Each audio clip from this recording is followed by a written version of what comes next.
하나님 말씀은 사도행전 9장 1절로 19절 말씀까지입니다. 여러분, 이 본문은 성경에 3번 기록되어 있기 때문에 좀 길지만 우리 한번 같이 읽어보도록 하겠습니다. 교독합니다. 사울이 주의 제자들에 대하여 여전히 위협과 살기가 등등하여 대제사장에게 가서 다메섹 여러 회당에 가져갈 공문을 청하니, 이는 만일 그 도를 따르는 사람을 만나면 남녀를 막론하고 결박하여 예루살렘으로 잡아오려 함이라. 사울이 길을 가다가 다메섹에 가까이 이르더니 호련히 하늘로부터 빛이 그를 둘러 비추는지라. 땅에 엎드러져 들음에 소리가 있어 이르시되 사울아 사울아 내가 어찌하여 나를 박해하느냐 하시거늘 대답하되 주여 누구시니까? 이르시되 나는 내가 박해하는 예수라. 너는 일어나 시내로 들어가라. 내가 행할 것을 내게 이를 자가 있느니라 하시니, 길을 가던 사람들은 소리만 듣고 아무도 보지 못하여 말을 못하고 서 있더라. 사울이 땅에서 일어나 눈을 떴으나 아무것도 보지 못하고 사람의 손에 끌려 다메섹으로 들어가서 사흘 동안 보지 못하고 먹지도 마시지도 아니하니라. 그때 다메섹에 아나니아라 하는 제자가 있더니 주께서 환상 중에 불러 이르시되 아나니아야 하시거늘 대답하되 주여 내가 여기 있나이다 하니, 주께서 이르시되 일어나 집가라 하는 거리로 가서 유다의 집에서 다소 사람 사울이라 하는 사람을 찾으라. 그가 기도하는 중이니라. 그가 아나니아라 하는 사람이 들어와서 자기에게 안수하여 다시 보게 하는 것을 보았느니라 하시거늘, 아나니아가 대답하되 주여 이 사람에 대하여 내가 여러 사람에게 듣사온즉 그가 예루살렘에서 주의 성도에게 적지 않은 해를 끼쳤다 하더니, 여기서도 주의 백성을 부르는 모든 사람을 결박할 권한을 대제사장들에게서 받았나이다 하거늘, 주께서 이르시되 가라. 이 사람은 내 이름을 이방인과 임금들과 이스라엘 자손들에게 전하기 위하여 택한 나의 그릇이라. 그가 내 이름을 위하여 얼마나 고난을 받아야 할 것을 내가 그에게 보이리라 하시니, 아나니아가 떠나 그 집에 들어가서 그에게 안수하여 이르되 형제 사울아, 주 곧 내가 오는 길에서 나타나셨던 예수께서 나를 보내어 너를 다시 보게 하시고 성령으로 충만하게 하신다 하니, 즉시 사울의 눈에서 비늘 같은 것이 벗어져 다시 보게 된지라. 일어나 세례를 받고 함께 읽겠습니다. 음식을 먹음에 강건하여 지니라. 사울이 다메섹에 있는 제자들과 함께 며칠 있을세. 아멘. 자, 여러분들은 사람이 변할 수 있다고 믿으십니까? 솔직히 우리의 정직한 고민이 뭡니까? 자기 자신을 봐도 그렇고 주변 사람들 봐도 그렇습니다. 사람 변하는 것이 너무 어렵습니다. 그런데 성경이 뭐라고 말씀하십니까? 고린도후서 1장 5장 17절 우리 같이 읽어볼까요? 시작. 그런즉 누구든지 그리스도 안에 있으면 새로운 피조물이라. 이전 것은 지나갔으니 보라 새 것이 되었도다. 성경은 누구든지라고 말씀합니다. 누구든지 예수님 안에 있으면, 예수 그리스도 안에 있으면 새로운 피조물로 변한다고 분명하게 말씀하십니다. 오늘 읽은 사도행전 9장 말씀은 우리 기독교 역사의 획을 긋는 굉장히 중요한 사건입니다. 이 사건은 단순히 사울이라고 하는 청년이 예수님 만나 구원받았다는 사건을 뛰어넘어 한 사람의 변화가 세상을 변화시키는 전환점, 분기점이 될 수 있다는 것을 증거하고 있습니다. 역사학자 토인빌은 바울이 타고 간 배 한 척이 유럽의 운명을 바꾸었다고 해석합니다. 이 바울 사도는 사도행전 13장에서 안디옥 교회에서 선교사로 파송받기 전까지는 사울이란 이름을 사용하다가 선교사 파송 이후부터는 바울이란 이름을 사용합니다. 이 사울이란 청년이 예수님 만나 변화되었고, 변화된 바울이라고 하는 사도가 결국 유럽과 세상을 살리는 통로가 되었던 것입니다. 이 바울에게 오늘 이 9장 사건, 본문 사건은, 예수님 만난 사건은 얼마나 소중하든지 이 바울은 평생 그날을 잊지 못합니다. 그래서 바울은 누구를 만나든지 어떤 상황이 되든지 자기가 예수 만난 그날의 사건을 간증하고 또 간증합니다. 심지어 왕 앞에서 재판을 받는 자리에서도 내가 만난 예수, 그날의 사건을 자세하게 간증합니다. 왜냐하면 바울에게 그날의 사건은 너무나 충격적이었고 자신의 일생에서 결코 잊을 수 없는 너무나 소중한 절대 사건이었기 때문입니다. 여러분, 우리 기독교에서는 예수님 만나 변화되는 이것을 회심이라고 그런 용어를 사용합니다. 이 회심이라고 하는 헬라어 단어는 메타노이아인데 이것은 방향 전환이란 뜻이에요. 예수님 만나면 인생이 180도 방향이 전환되도록 변화된다는 것입니다. 그리고 이 방향 전환이란 이 단어 속에는 인생의 주체가 바뀌었다 하는 의미가 강하게 포함되어 있어요. 바울은 이런 자신의 체험을 바탕으로 한 사람의 회심된 상태를 정확하게 선포합니다. 그런즉 누구든지 그리스도 안에 있으면 새로운 피조물이라 보라 이전 것은 지나갔으니 새 것이 되었도다 선포하는 거예요. 그런데 이것을 아셔야 돼요. 모든 회심이 바울처럼 극적인 사건으로 이루어지지 않습니다. 극적인 사건으로 회심한 사람은 그날, 그 시간, 그날의 사건을 정확하게 진술할 수 있습니다. 그런데 통계를 보면 이와 같이 아주 극적으로 회심한 사람은 전체 회심자의 5%가 되지 않습니다. 대부분의 회심은 무의식적으로 또는 점진적으로 이루어집니다. 그래서 대부분의 사람들은 내가 언제 예수님을 영접했는지 정확하게 진술하지 못할 수 있습니다. 그렇지만 분명한 것은 언제부턴가 진심으로 예수님께서 십자가에서 흘리신 피가 나를 살리는 내 죄를 대신한 대속의 피라는 것이 분명하게 믿어집니다. 그래서 예수님을 진심으로 주님으로 영접했습니다. 하나님을 아버지라 부를 때에 예수님을 주님이라 부를 때 가슴이 평안해지고 때로는 가슴이 벅차오릅니다. 찬양을 부를 때 예수님의 십자가를 생각하면 나도 모르게 눈물이 날 때가 있습니다. 그렇지만 정확하게 언제 예수 만났는지 진술하기 어려울 때가 있어요. 삶의 변화도 급진적으로 이루어지기보다는 조금씩 서서히 나타납니다. 중요한 것은 급진적이든 점진적이든 예수님 만나면 반드시 변합니다. 그렇게 변화될 수밖에 없는 분명한 이유가 있어요. 고린도후서 5장 17절에서 누구든지 예수님 만나면 변한다 라고 새로운 피조물이다 라고 선포했던 이 바울은 고린도후서 5장 17절의 말씀을 선포하기 전에 고린도후서 4장 7절에서 이렇게 선포합니다. 우리가 이 보배를 질그릇에 가졌으니 이는 심히 큰 능력은 하나님께 있고 우리에게 있지 아니함을 알게 하려 함이라. 무슨 말씀이에요? 우리가 예수를 영접하면 질그릇 같은 내 심령 속에 심히 보배로우신 예수님이 영으로 들어오십니다. 이런 현상은 우리 느낌의 문제가 아니라 하나님의 약속이기 때문에 믿음으로 확신하는 것입니다. 그렇기 때문에 내가 진심으로 예수님을 영접하면 질그릇 같은 나 때문이 아니라 내 안에 들어오신 심히 큰 능력 대신 보배로우신 예수님 때문에 급진적이든 점진적이든 내가 변합니다. 그래서 바울께서는 이런 진실을 선포한 다음에 고린도 교인들에게 이렇게 도전해요. 고린도후서 13장 5절 우리 함께 읽어볼까요? 너희는 믿음 안에 있는가? 너희 자신을 시험하고 너희 자신을 확증하라. 예수 그리스도께서 너희 안에 계신 줄을 너희가 스스로 알지 못하느냐? 그렇지 않으면 너희는 버림받은 자니라. 오늘 저는 여러분과 함께 이 바울이 회심한 사도행전 9장 사건을 말씀으로 살펴보면서 저와 여러분 우리의 신앙을 진단하기를 원합니다. 우리는 먼저 이 사울을 진단하기 위해서 예수님 만나기 전에 사울에 대하여 알아볼 필요가 있습니다. 오늘 말씀 이전에 성경에 등장하는 사울은 등장할 때마다 예수님과 교회를 적극적으로 핍박하는 모습으로 나타납니다. 사도행전 7장 58절 이하에서는 스데반을 죽이는 일에 동참하는 사람으로 나타납니다.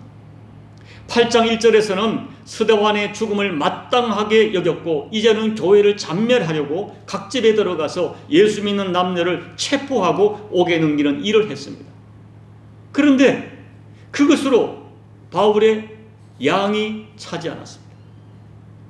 9장 1절을 보면 이 사울이 주의 제자들에 대하여 여전히 위협과 살기가 등등했다고 했어요. 여러분, 살기가 등등했다는 이 헬라어는 거친 숨을 내몰아신다는 뜻이에요. 이것은 내 마음에 분노가 가득 차서 씩씩거리고 숨을 거칠게 내뿜는 그런 흥분된 상태를 표현하는 거예요. 왜 이렇게 사울은 정도 이상으로 예수 믿는 사람들을 박해하는 것일까요? 우리가 사실 여러분 이 역사를 보면 기독교를 박해하는 이 박해자들을 보면 대부분 감정적이고 맹목적이고 종교적이고 또는 종족적으로 맹목적인 경향으로 교회를 반대해요. 그런데 사울은 그런 사람이 아니었습니다. 이 사울은요, 혈통적으로 베냐민 지파로서 유대인 중에 유대인이었고, 그 신앙적으로는 아주 엄격한 바리새파 배경에서 자랐어요. 그러면서도 헬라 문화권인 길르기아 다소에서 자라서 이 헬라 지성에 능통했고, 태어나면서부터 로마 시민권을 가졌고, 유대교에서 랍비 교육을 받았고, 당대 최고의 석학인 가말리알 문화에서 공부를 했습니다. 한마디로 사울은 당대 최고의 지성인이었어요. 구약 성경의 해박한 지식을 가지고 있는 나름대로 확신을 가지고 누구보다 하나님을 열심히 섬기는 유대교 신앙인이었습니다. 그렇게 이성적이고 종교적으로 잘 정돈된 사울에게는 십자가에 못 박혀 죽은 나사렛 예수가 하나님의 아들이다? 유다 민족이 그렇게 기다리던 메시아라고 하는 이 기독교인의 메시지는 견딜 수 없는 하나님을 모독하는 행위였어요. 율법에 의하면 나무에 달려 죽은 자는 저주받은 자라고 선언하고 있습니다. 그런데 어떻게 나무에 율법이 규정하는 이 십자가에 못 박혀 죽은 사람이 메시아가 될 수가 있고, 더군다나 어떻게 하나님의 아들이 십자가에 못 박혀 죽을 수 있느냐는 것입니다. 그것들을 진리라고 믿고 전파하는 이 기독교 진리는 터무니없는 정도가 아니라 사울이 평생 믿어온 야훼 하나님을 모독하는 견딜 수 없는 참담한 행위였어요. 그래서 이런 신선 모독자들은 율법이 규정하는 대로 죽여버리는 것이 하나님에 대한 충성이라고 확신하게 되었습니다. 그래서 주저없이 기독교를 잔멸하려고 살기가 등등해서 행동하게 된 것입니다. 그리고 이렇게 신분적으로 검증되고 이성적으로 지성적으로 검증된 사울이 자원하는 일은 유대 종교 지도자들에게 크게 인정을 받아서 이제는 정식으로 체포 공문을 받게 되었고, 다메섹에 예수 믿는 사람들이 있다는 정보를 가지고 그들을 체포하러 가게 된 것입니다. 그런데 3절을 보십시오.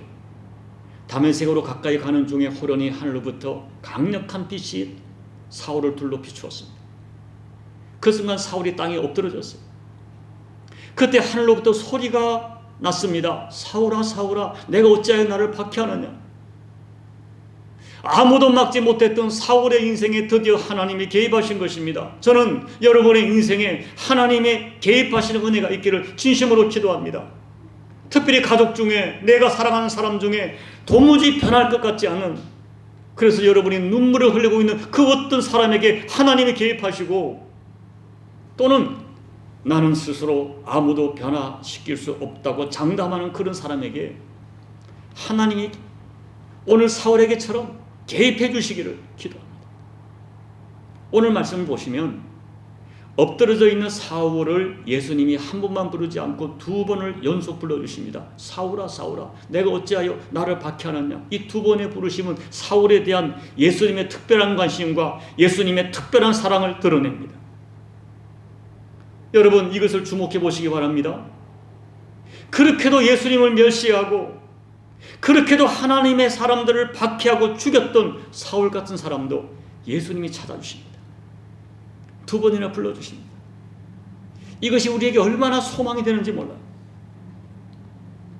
사울은 예수님을 멸시했고 예수님의 제자를 죽이고 잔멸하려 했지만 하나님은 사울을 살려주시고 사울을 통하여 이방을 구원하려고 하는, 우리가 이해할 수 없는 생각을 가지시고 사울을 불러주십니다. 여러분, 우리가 이것을 간단히 보지만 정말 이해할 수 없는 하나님의 사랑이고 이해할 수 없는 은혜입니다. 그렇기 때문에 여러분 주변에 그 어떤 사람도 포기하지 마시기 바랍니다. 어떤 사람도 하늘의 빛이 임하고 하나님의 소리를 들을 수 있다면, 하나님이 도와주시고 하나님이 간섭하시면 어떤 사람도, 여러분이 기도하는, 여러분의 관심을 가지는, 여러분이 주목하는 그 어떤 사람도 바울이 될 수 있습니다. 이 믿음을 가지고 사람을 포기해서는 안 됩니다. 그날 하늘의 소리를 들었을 때 사울이 얼마나 놀랐겠어요. 너무나 놀라운 마음으로 주님 누구십니까? 라고 묻습니다. 저는 이 말씀을 보면 좀 상황은 다르지만 제 간증이 생각나요. 제가 고등학교 때 여러분께 한번 간증을 드렸지만, 방학을 마치고 자취하는 집으로 왔습니다. 그때는 이 겨울 방학을 끝내고 왔는데요, 우리 그 열기구가 연탄이었어요. 제가 그날 밤에 잠을 자다가 제 의식 속에 제가 연탄을 마신 것을 알았어요. 일어나려고 몸부림치는 그 의지는 있었지만 일어날 수가 없었습니다. 아, 이제 죽는구나 하는 것을 직감 생각적으로 알았어요. 그런데 도무지 일어날 수가 없었습니다. 그런데 그때 갑자기 누군가 저를 부르신 것입니다. 충이라, 충이라. 그 소리가 너무 강력해서 네! 하고는 벌떡 일어나서 방문을 열고 그대로 쓰러져 기절했어요. 저는 그 부르심을 지금도 잊을 수가 없습니다. 오늘 사울이 주여 누구십니까? 라고 묻습니다. 그때 다시 하늘에서 나는 내가 박해하는 예수라는 소리가 들렸어요. 그 소리를 듣는 순간 얼마나 충격을 받았겠습니까?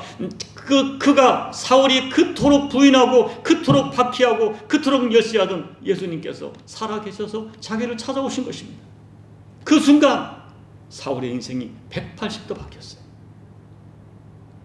살기가 등등하도록 내가 하는 일이 옳다고 확신했던 사울이 하늘의 빛과 예수님의 말씀 앞에 무너졌어요. 그리고 이제는 자신의 힘으로 일어설 수조차 없는 연약한 인간이 되어버렸습니다. 하늘의 빛으로 인하여 눈이 보이지 않게 되었습니다. 사람들의 손에 이끌려 다메섹으로 들어가게 되었고 3일 동안 보지도 못하고 먹지도 못하고 마시지도 못하게 되었습니다. 여러분, 바울은 뛰어난 지성인이었고 열심히 특별한 종교인이었습니다. 그 3일 동안에 보지 못하는 가운데 많은 생각을 했을 거예요.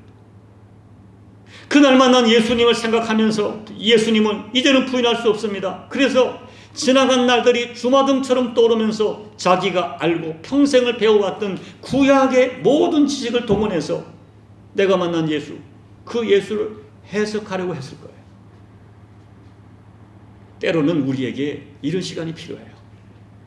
하나님과 1대1로 독대하면서 진지하게 나를 생각해보는 그런 시간이 필요합니다. 그런 시간이 때로는 내가 원하지 않는 사건으로 어떤 고통 가운데 주어질 수 있고 내가 원하지 않는 상황에서 참 외롭고 고독한 가운데 주어질 수도 있습니다. 그러나 그 시간은 사울이 바울로 변화되는 너무나 소중한 시간이었습니다. 세상 지식에는 크게 열려 있었지만 영적 세계에 눈이 멀었던 자신의 실존을 발견하는 시간입니다. 세속 가치에만 눈이 열려 있었기 때문에 얼마를 배웠느냐, 어떤 학교를 나왔느냐, 어떤 신분을 가졌느냐, 얼마를 벌고 있느냐, 무엇을 먹고 있느냐, 무슨 옷을 입고 있느냐, 어떤 신분을 가지고 있느냐, 어떤 차를 타고 있느냐, 이런 등등의 가치관에 집착하며 살던 사람이 신령한 세계에 눈이 열리는 진통의 시간을 겪는 것이 이 3일이었어요. 그는 이 3일 동안 심각한 고민과 갈등에 사로잡혔을 것입니다.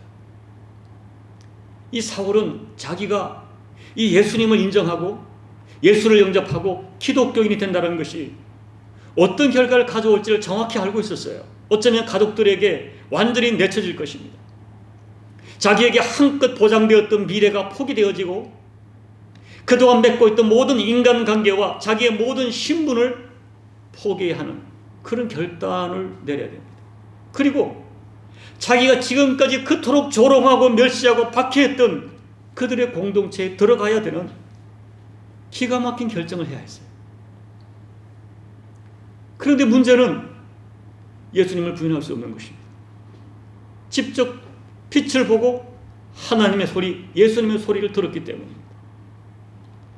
그래서 이 진실 앞에 내가 지금까지 쌓아온 모든 것을 다 잃어버린다 할지라도 진실을 선택하기로 결단합니다.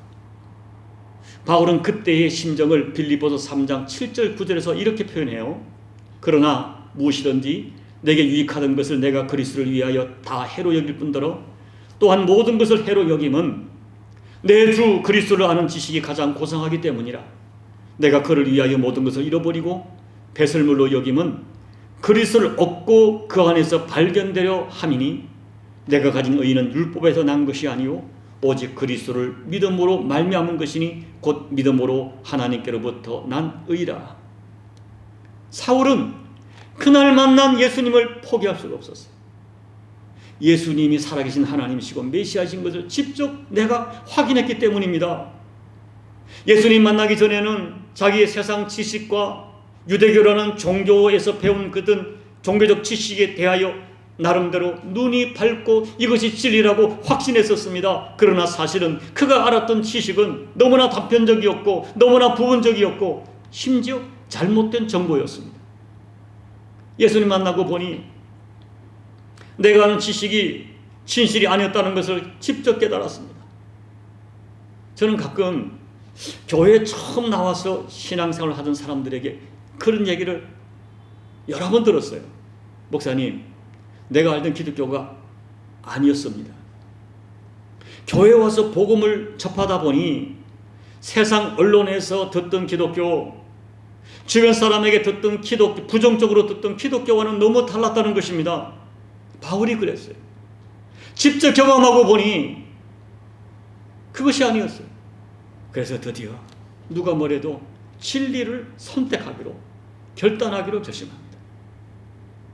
하나님께서는 그 시간에 바울이 3일 동안 진통하는 시간에 사울을 위하여 아나니아라고 하는 신실한 제자를 준비하고 계셨어요. 아나니아가 하나님의 부르심을 받고 사울을 찾아가서 안수할 때에 즉시 사울의 눈에서 비늘 같은 것이 벗겨지면서 다시 보게 되었고 사울은 세례를 받고 예수님을 그리스도와 주님으로 영접합니다. 그리고 여러분, 눈에서 비늘이 벗겨진 그날부터 사울에게 놀라운 변화가 나타납니다. 저는 오늘 특별히 18절 말씀, 이 말씀을 굉장히 중요하게 주목하면서 여러분과 말씀을 나누려고 합니다. 말씀 중에 이 사울의 눈에서 비늘이 벗겨진 것은, 다시 보게 되었다는 것은 단순히 육신적인 눈이 벗겨진 것을 말하는 것이 아닙니다. 예수님 만나 신령한 세계에, 영의 세계에 눈이 열린 것을 상징합니다. 그때부터 사울은 세상을 보는 눈이 달라졌고 자신을 보는 눈이 달라졌고 주변 사람들을 보는 눈이 뚜렷하게 변화되었어요. 그날 이후 사울의 삶을 종합해보면 눈에서 비늘 같은 것이 벗겨지고 눈이 밝아진 이후에 사울에게는 다음과 같은 변화가 뚜렷하게 나타났어요. 첫째, 예수님이 누구신지 뚜렷하고 밝히 보였습니다. 철두철미한 유대교 율법의 지식으로 볼 때는 예수님이 하나님이시고 메시아라고 하는 것은 터무니없는, 말도 되지 않는 거짓말이었어요. 그런데 눈에서 비늘이 벗겨지니까 하나님이신 예수님이 분명하게 보였습니다. 십자가는 저주받은 십자가가 아니라, 저주받은 나무가 아니라 인류를 구속하는 대속의 십자가요, 예수님의 부활은 거짓말이 아니라 세상을 살리는 생명의 부활로 분명하고 똑똑하게 보였습니다. 그래서 그날 이후에 이 바울은 예수님이 하나님이시라고, 메시아라고 증거했고 예수님의 십자가와 부활을 증언한 일에 자기 목숨을 걸었습니다. 둘째, 눈에서 비늘이 벗겨지니 자기가 똑똑히 보였어요. 예수님 만나기 전에는 자기가 괜찮다고, 괜찮은 사람이라고, 의로운 사람이라고, 영적 엘리트라고 생각했어요. 그런데 예수님 만나고 보니 자기 실체가 똑똑히 보였어요. 자기의 죄가 똑똑히 보였어요. 과거의 죄, 현재의 죄, 그리고 미래도 장담할 수 없는 자기. 원하는 선은 그렇게 행할 수 없고 원치 않는 죄를 자꾸 행하는, 반복하는 자기를 보고 통곡합니다. 나는 죄인 중에 괴수라고 통곡합니다. 모든 성도 중에 지극히 작은 자보다 더 작은 자라고 자기를 인정합니다. 그러나 바울은 자기의 죄인된 모습만 본 것이 아니에요. 예수의 피로 거듭나니까 내가 하나님의 자녀가 되었고 새 사람 된 자기의 존귀한 새로운 정체성을 분명히 보았습니다. 그래서 누구든지 예수 안에 있으면 새로운 피조물이라고, 이전 것은 지나갔다고 새 것이 되었다고 자기 정체성을 당당하게 선포했어요. 더 나아가서 영의 눈이 열리니까 천국이 보였고, 언젠가 주님 앞에 섰을 때에 내가 주님께로부터 받을 그 의의 면류관과 함께 찬란한 미래의 영광이 다 보였습니다. 그래서 그날부터 그 천국을 바라보고 주님 바라보고 달려갔습니다. 셋째, 타인을 보는 눈이 변화되었어요. 영의 눈이 감겼을 때는 다른 사람의 죄가 크게 보여서, 그래서 사람들을 늘 비판하고 정죄하고 살기가 등등했어요. 그렇게 살아서는 안 된다고 정죄했습니다. 하나님을 향한 종교적 열심은 있었지만은 자기가 배운 율법을 가지고 늘 사람을 비판하고 정죄하게 하니까 마음이 거칠고 인색하고 딱딱한 그런 사람이었습니다. 그런데 예수님 만나서 눈에서 편견이 벗겨지고 교만이 벗겨지고 아직과 살기 비늘이 벗겨지니까 이제는 예수님 마음을 품고 따뜻한 사람이 되었습니다. 이해하고 불쌍히 여기고 용납하고 오히려 그 눈으로 누군가를 위하여 울어주는 그런 사람이 되었어요. 데살로니가전서 2장 7절을 보면 바울이 말하기를 유모가 자기 자녀를 양육하는 것 같이 유모같이 유순하고 부드러운 사람으로 모든 사람을 선대하는 그런 사람이 되었어요. 물론 여러분, 우리가 거듭났지만, 바울도 거듭났지만은 때로는 여전히 인간의 죄성이 남아있기 때문에 자기를 배신하고 떠난 마가에게 막 분노하면서 한때 마가를 받아들이지 못하는 그런 모습도, 그런 감정적인 처신도 남아있는 것은 사실입니다. 그러나 결국은 용서하는 거예요. 결국 용서하고 사랑으로 품는 그런 사람이 되었어요. 예수님 믿고 예수님 영접하면 점점 예수님 마음이 내 마음이 됩니다. 그리고 어떤 상황에서 인간적인 감정, 여러분 여전히 살아있지만 결국은 주님을 생각해요. 주님이라면 어떻게 알 것인가. 그래서 주님의 마음이 내 마음이 되고 예수님 시각이, 예수님 눈이 내 눈이 돼요. 그래서 똑같은 사람을 보고 똑같은 상황을 접하면서도 전에와는 비교할 수 없는 전혀 다른 해석과 전혀 다른 반응이 나타나는 것입니다. 여러분 어때요? 그런 시각과 그런 해석과 반응이 나타나고 있습니까? 다섯째, 영원한 세계를 보는 영의 눈이 열렸어요. 성도는 하나님 나라 백성입니다. 하나님 나라 영광을 보고 천국을 확신하고 소망하며 살아가는 사람들입니다. 예수 믿는 사람들에게 부활이 없고 천국이 없다면 우리 믿음은 거짓입니다. 우리의 모든 신앙생활 허상입니다. 부활과 천국을 믿지 않는, 소망하지 않는 것은 거짓 믿음입니다. 바울의 눈에서 비늘이 벗겨지니 보는 것이 달라졌어요. 현재를 보지 않고 미래를 보았고, 땅을 보지 않고 천국 하나님 바라보고, 하나님 나라 바라보고, 하나님 영광을 바라보고 주님 바라보며 살아갑니다. 자기 유대교 종교, 자기 유대인만을 보던 사람이 세계 열방 민족을 가슴에 품는 사람으로 변화되었어요. 사울은 다메섹에서 예수님 만난 이후에 그의 눈이 비늘이 벗겨지면서 온통 예수님으로 사람을 보고 세상을 보기 시작합니다. 이 세상에 살고 있지만 늘 주님을 생각하고 주님을 주목했어요. 그런 마음과 시각으로 살았기 때문에 늘 예수님 마음으로 사람들을 품었고, 감옥에 들어가서도 예수님 때문에 찬양이 나왔고, 마지막 순교의 길도 두려움 없이 뚜벅뚜벅 영광스럽게 걸어갑니다. 여러분, 우리 인생의 새로운 눈이 열리는 순간은 내가 진짜 예수님 만나는 때입니다. 교회생활, 종교생활 말고요. 진짜 예수님 만날 때 예수님 없는 지식, 예수님 없는 부요, 예수님 없는 경험은 교만하게 하고 사람을 비판적으로 만들고 살기 등등하고 이기적인 인간을 만듭니다. 자기보다 힘없는 사람 무시하고요, 누르고요, 자기보다 우월한 사람에게는 고개를 숙이는 그런 인생을 살게 합니다. 그러나 하늘의 음성을 듣는 순간, 정말 예수 믿고 거듭난 순간 자유가 주어집니다. 자기 자신과 세상에 대하여 영의 눈이 열리면서 지금까지 내가 붙들고 있는 모든 것들에 대하여 자유함을 얻고 모든 가치관이 새롭게 정립되는 영적 체험을 하게 됩니다. 그런데 안타깝게도 아직도 많은 성도들에게 비늘 같은 것이 벗겨지지 않은 것 같습니다. 그래서 사울처럼 열심히 교회 생활해요. 열심히 예수님 믿고 하나님 섬긴다는데 가만히 보면 뭔가 비늘로 덮인 것 같은 종교 생활을 반복하는 사람들이 있어요. 이런 사람들의 영적인 성향을 보면 분명히 드러납니다. 예수를 믿지만 이기적이고, 그리고 교만하고, 자기중심적이고, 자기 행위를 자랑하고, 그리고 비판적입니다. 뭔가를 아는 것 같은데 대화를 해보면 아는 것이 아닙니다. 주님을 위해 헌신한다는데 은근히 자기 행위를 자랑하고 자기중심적입니다. 그리고 전통적인 유교적인 그 성향, 지성이면 감천이다. 내가 이렇게 정성을 들이니 이렇게 헌신하니 하나님 나를 복주겠지, 이런 생각이 가득 지배하고 있어요. 십자가를 노래하지만 실제적으로 십자가 치려고 하지 않습니다.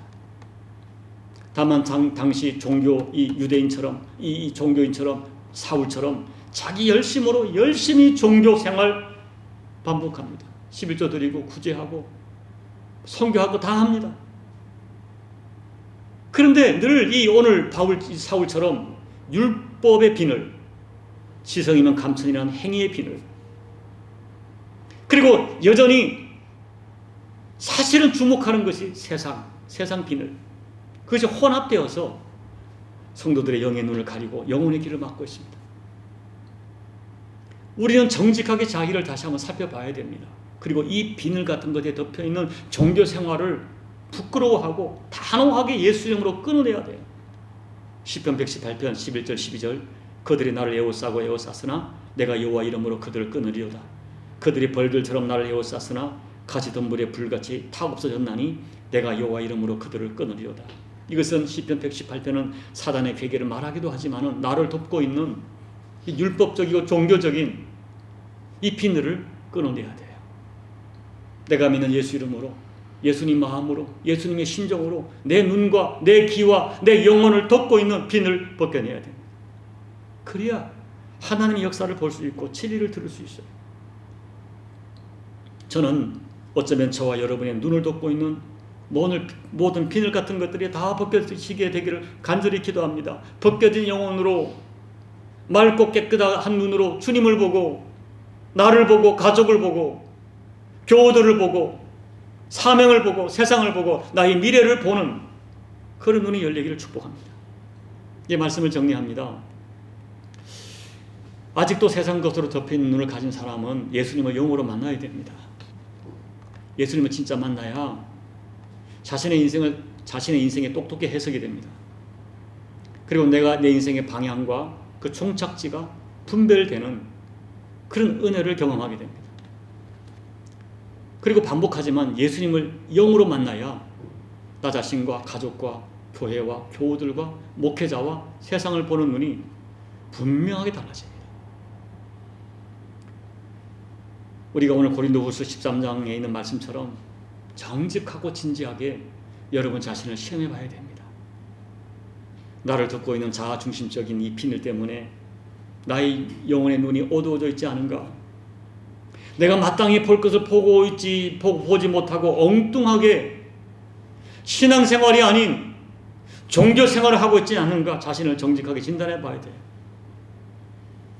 첫째, 나는 정말 예수님의 십자가의 대속의 피로 구원받은 진짜 믿음 안에 있는가? 나는 진짜 변화받은 하나님의 자녀, 새로운 피조물인가? 나의 눈에서 비늘이 벗겨진 사람인가? 여러분 자신을 시험하고 또 시험하고 여러분 자신의 믿음을 검증하고 확정해야 됩니다. 성령님이 우리의 눈을 열어주시는 하나님이십니다. 아나니아를 통하여 사울의 눈을 열어주셨듯이 여러분이 간절히 소망하면 성령님께서 여러분의 눈을 벗겨주셔서 예수님을 똑똑히 보고 하나님을 똑똑히 보고 나를 똑똑히 보고 내 주변을 똑똑히 보고 그런 영의 눈을 허락해 주실 것입니다. 그와 같이 벗겨진 눈으로, 벗겨진 영으로 남은 인생 복되게 살아가시는 저와 여러분 꼭 되시기를 예수님 이름으로 축복합니다. 아멘. 오늘 말씀을 생각하며 이 시간 간절히 기도하겠습니다. 여러분은 이 사울이 바울 되었던 그 경험, 정말 여러분이 안에 예수님이 계시고 그 예수님 때문에 여러분의 영의 눈을 덮고 있던 것들이 벗겨지고 있습니까? 예수님이 똑똑히 보입니까? 여러분 자신이 어떤 존재인지 정확하게 보입니까? 타인을 보는 영의 눈이 달라졌습니까? 여러분의 정체성뿐이 아니라 인생의 가치관이 정말 달라졌습니까? 예수 믿기 전과 지금 내가 살아가는 삶의 내용이, 인간관계가 달라졌습니까? 그리고 그 영원한 천국, 미래를 바라보는 영적 시각이 분명히 열려 있습니까? 그것을 보며 가고 있습니까? 오늘 말씀을 생각하면서 기도하시고, 혹시 그렇지 못한 나이가 걱정이 된다면 하나님께 소망하십시오. 내 영의 눈을, 나를 덮고 있는 이 세상의 모든 육적이고 종교적이고 율법적인 비늘을 다 벗겨주십시오. 우리 말씀을 생각하면서 함께 이 시간 하나님 앞에 조용히 기도하며 나가시겠습니다. 아버지 하나님 고맙고 감사합니다. 우리의 눈을 열어주십시오. 이 사울이 종교적으로 열심히 하나님을 섬겼지만, 율법으로 열심히 하나님을 섬기고 있지만 그는 하나님을 알 수 없고 예수님을 도무지 알 수 없는 너무나 어리석은 종교인이 되고 말았습니다. 오히려 하나님을 대적하는 정말로 아버지 무서운 살기 등등한 사람이 되었습니다. 늘 사람을 비판하고 정죄하고 차가운 가슴으로 아버지 하나님, 그럼에도 자기는 예수를, 하나님을 잘 믿고 있다고, 자기는 참 하나님께서 참 기뻐하는 하나님 나라 백성이라고 확신하며 살아갔습니다. 아버지 하나님께서 그를 불쌍히 여기셔서 예수님 직접 보내주시고 하늘의 음성을 듣게 하시고 그의 눈에 모든 비늘을 벗겨주셔서 예수님을 새롭게 보고 자신을 새롭게 보고 세상을 보고 미래를 보고 사명을 보게 하신 것 감사드립니다. 아버지 오늘 우리도 불쌍히 해주십시오. 사울에게 베푸던 은혜 우리에게 허락해 주십시오. 우리도 눈을 열어주십시오. 우리의 비늘을 벗겨주십시오. 그리하여 우리의 분명한 영적 시각을 가지고 진짜 예수 믿는 삶을 될 수 있도록 아버지 도와주십시오. 하나님 아버지, 사울은 누구보다 열심히 율법을 지키고 누구보다 종교적으로 열정을 가지고 하나님을 섬긴다고 생각했지만 성경이 말하는 메시아가 오셨는데 메시아를 볼 수가 없었습니다. 다른 많은 사람들은 이미 예수님을 영접하고 예수 믿는 사람이 되고 복을 누리고 있지만은 그것이 견딜 수 없는 가슴에 상처가 되고 아픔이 되었던 터무니없는 사람이 되었습니다. 그래도 깨닫지 못하는 그를 하나님이 사랑하셔서 예수님 직접 나타나 말씀해 주시고 그를 만져주시고 그의 눈을 열어 예수님 보게 하시고 복음을 보게 하시고 자신을 보게 하시고 세상을 보게 하신 것 감사드립니다. 주님, 오늘 우리 분명히 예수 믿고 있습니다. 예수님에 대한 복음을 들었습니다. 영접했습니다.